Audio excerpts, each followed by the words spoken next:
Hello everyone and welcome back to our channel. In today's tutorial, I'll guide you on how to remove malware from WordPress websites.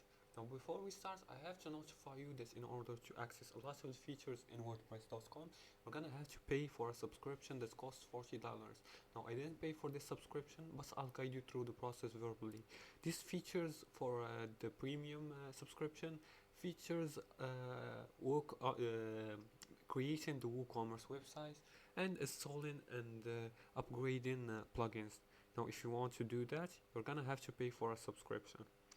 Now let's dive in and follow these few steps together in order to remove malware from WordPress website. The first step is to scan your website. Use a security plugin like Sucuri or WordPress. Just go to your WordPress account by going to wordpress.com and enter in your account credentials. After logging in, go to the left sidebar right here and click on plugins. It's right next to the plug icon, and search here for WordFence or Sucuri. Let's look for WordFence and search for it. Like I said before, installing plugins require a paid subscription. Now if you pay for the subscription, just click on upgrade and follow the prompts.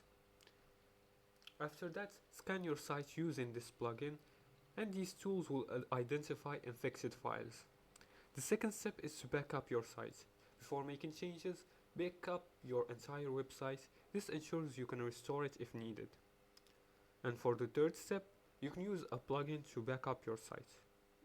And for the third step is to remove infected files. Use the security plugin to clean infected file or manually delete suspicious files via FTP or file manager. For the fourth step is to update everything. Update WordPress, themes and plugins to their latest versions and remove unused plugins and themes to minimize vulnerability.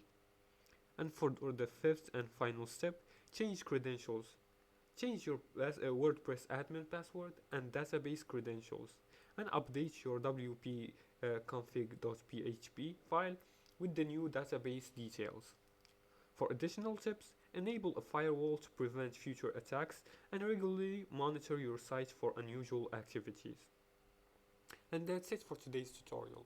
Thanks for watching, and if you like this video, don't forget to like and subscribe and leave a comment if you have further more questions about this topic. See you in the next tutorial.